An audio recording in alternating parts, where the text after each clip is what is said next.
আসসালামু আলাইকুম প্রিয় শিক্ষার্থীবৃন্দ, অনলাইন এক্সপেরিমেন্ট থেকে সবাইকে স্বাগতম। তোমরা যারা লেখাপড়া করছো, ইংরেজির প্রতি তোমাদের একটি দুর্বলতা কাজ করে। তোমরা হয়তো অনেকে ইংরেজি মুখস্থ করতে পারো না, বা একটি ভয়ভীতি কাজ করে, বা অনেকে আছো যারা ফ্রি হ্যান্ডেও লিখতে পারো না বা বানিয়ে লিখতে পারো না। তাদের জন্য একটি শর্টকাট টেকনিক হচ্ছে, একটি প্যারাগ্রাফে যদি অনেকগুলো প্যারাগ্রাফ আমরা লিখতে পারি, তাহলে কিন্তু আমাদের কষ্ট যেমন কম হবে, আমাদের মুখস্থ করার কোনো ঝামেলা থাকবে না। আমরা ১০টা ২০টা বা ৩০টা ৫০টা প্যারাগ্রাফ কিন্তু আমরা কেউ মুখস্থ করতে পারি না। অনেকে আছে পারে, কিন্তু ম্যাক্সিমাম স্টুডেন্ট কিন্তু মুখস্থ রাখতে পারে না। তো সেই ক্ষেত্রে যদি আমরা একটি প্যারাগ্রাফ দিয়ে আমরা যদি ৩০টা ৩৫টা প্যারাগ্রাফ লিখতে পারি, তাহলে টেকনিকটি কিন্তু খুবই সুন্দর হয়, দারুণ একটি টেকনিক হয় যে একটি প্যারাগ্রাফ দিয়ে আমরা অনেকগুলো প্যারাগ্রাফ যদি লিখতে পারি। যেমন এখানে রয়েছে ১ নম্বরে অ্যাসিড থ্রোয়িং, ২ নম্বরে হরতাল ডে, ৩ নম্বরে air pollution, ৪ number road accident, ৫ number black money, ৬ number child labour, ৭ number copying in the exam, ৮ number corruption, ৯ number danger of smoking, ১০ number danger of using polybag. এরকম deforestation, dowry system, drug addiction, environment pollution, literacy, load shedding, price hike, terrorism, traffic jam, এই প্যারাগ্রাফগুলো কিন্তু maximum ক্ষেত্রেই আমাদের পরীক্ষায় এসে থাকে। এরপরে water pollution, arsenic problem, food adulteration, global warming, green house effect, poverty, over eating, eve teasing, এরকম আরও অনেক প্যারাগ্রাফ রয়েছে। অর্থাৎ ব্যাড সাইডে যে প্যারাগ্রাফগুলো আমাদের জন্য ক্ষতিকর, পরিবেশের জন্য ক্ষতিকর, সেই প্যারাগ্রাফগুলো কিন্তু আমরা এই একটি প্যারাগ্রাফ দিয়েই লিখতে পারবো, যদি তোমরা একটি টেকনিক খাটাও। হয়তো এখান থেকে ২-১টি ওয়ার্ড চেঞ্জ করা লাগতে পারে, তারপর আমি যথাযথ চেষ্টা করেছি যতটা সহজ সাবলীল ভাষায় প্যারাগ্রাফটি লেখা যায়, এবং তোমরা যাতে অধিক মার্ক পাও এবং মার্ক যাতে কাটা না যায় সেই ব্যবস্থা এখানে করা হয়েছে। তাহলে প্যারাগ্রাফটি আমরা এখন শুরু করি। প্রথমেই আমরা যেভাবে শুরু করব, যে Bangladesh is small beautiful country. Bangladesh is a small beautiful country. Bangladesh ছোট একটি সুন্দর দেশ।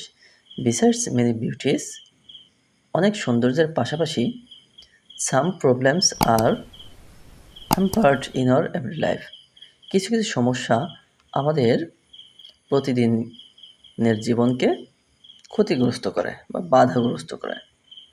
এরপর এখানে রয়েছে ইট, এইখানে আমরা এই প্যারাগ্রাফের নামটি দিয়ে দেব।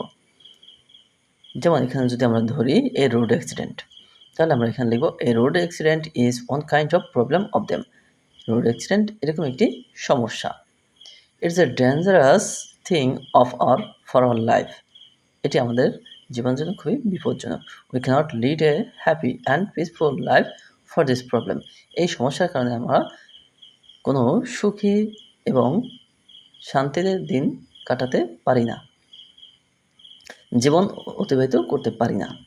তাহলে কিন্তু আমাদের প্রত্যেকটি লাইনই এটার সাথে অ্যাটাচড, অর্থাৎ মিলে যায়।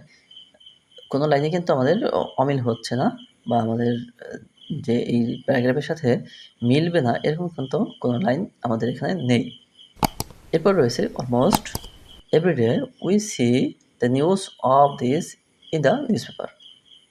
আমরা সচরাচর কিন্তু পত্রিকায় এই রোড অ্যাক্সিডেন্ট সম্পর্কে আমরা দেখে থাকি। এরপরে আবার এই নামটা আমরা দিয়ে দেব, যে road accident not only makes harm a single person but also all over our country. এটি শুধু একক ব্যক্তিকেই সমস্যা করে না, এটি আমাদের সারা দেশেরই একটি সমস্যা।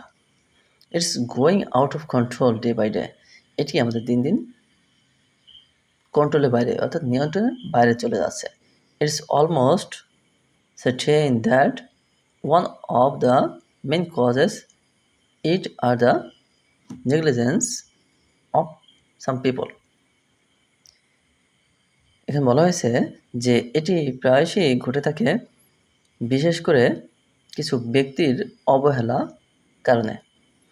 Government should have solve the problem, সরকারের উচিত এই সমস্যাটি সমাধান করা।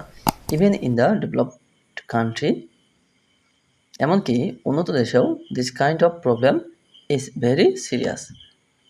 এই সমস্যাটি খুবই মারাত্মক। ইন আওয়ার কান্ট্রি, আমাদের দেশে everybody feels the problem.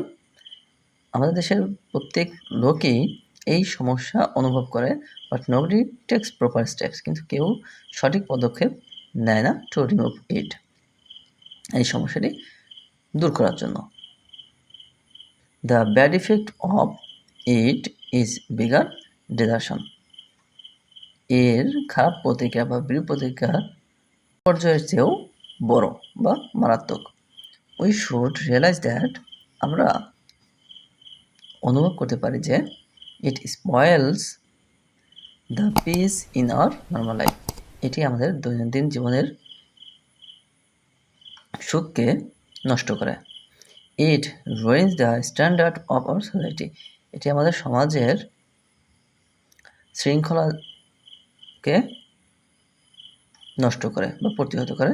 Only government cannot solve the problem from our society, শুধু সরকার এটি সমাধান করতে পারবে না আমাদের সমাজ থেকে।